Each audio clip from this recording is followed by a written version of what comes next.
Yes, hello guys. Welcome to my video guys. So ngayon tayo guys, i-repair natin to guys yung aming rep. So itong aming refrigerator guys, kasi hindi po siya lumalamig, no? So hindi siya lumalamig guys. Kaya try po natin, no? Troubleshoot.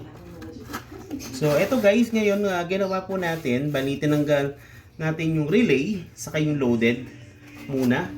Okay, para ma-observe po natin itong mismong compressor. Para ma-observe po natin itong mismong compressor guys, kung nagwo-work siya. Okay, para makapag-produce siya ng lamig, no? Kasi actually guys, itong rep namin ngayon, actually before po Christmas, nangyari po, ayaw na po yung lumamig, no guys?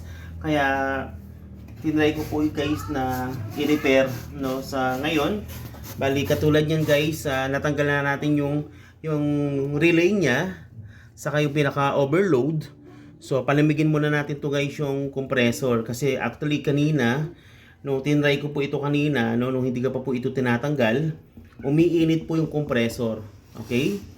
So gagawin ko po ngayon, papalamigin ko muna po itong compressor niyan, then ilalagay ko po muli yung pinaka relay, no, then i-connect po natin siya muli dito guys, para ma-observe natin, no, kung talagang kailangan naman magpakarga ng preyon, no, yung unit.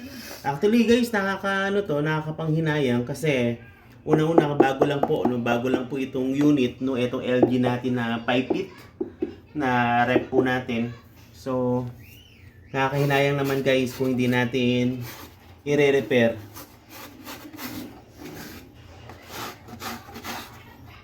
Yan guys, ngayon nililinis ko lang guys, tinatanggal ko lang yung mga alikabok. Kasi mostly sa mga ganitong case, pag halimbawa sa troubleshoot, sometimes guys, yung nangyayari dito, kinakagat ng mga mababait, no? O dito po sila naglulungga. Kaya mas maganda guys, i-check din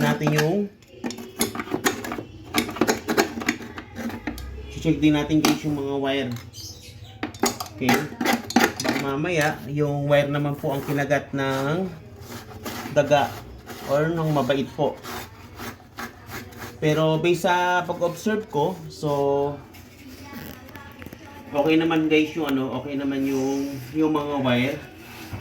So yun lang po yung iano natin mamaya, yung tinanggal ko pong relay saka loaded. So try natin uli kung mag-create ng init o hindi talaga mag-work tong compressor.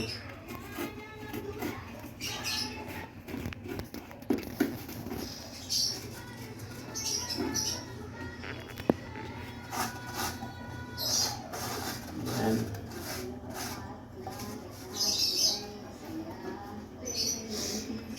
Okay, so malinis na. Tanggal ko na guys yung mga dumi. Sa yung basahan. Ayan, basahan.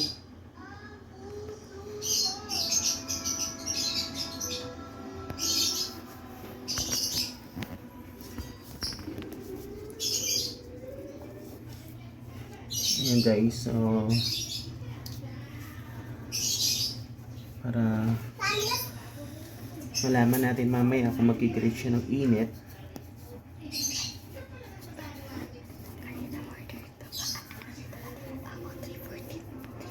Okay guys, nakakapanghinayang guys, kasi kabago-bago lang ng unit na to guys. 340 na dumating. 320 na.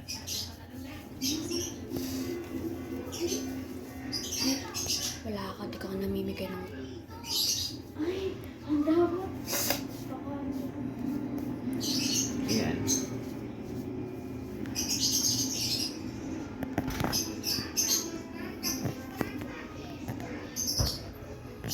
Okay, yan guys, medyo ano na siya, medyo malamig-lamig na guys.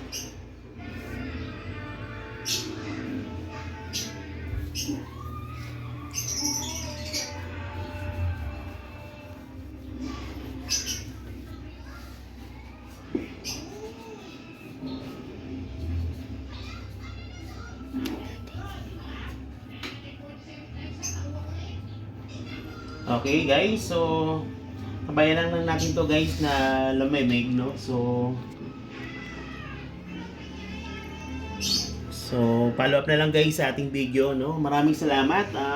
Okay, bye guys. Okay, don't forget to follow my channel and subscribe. Okay, bye-bye.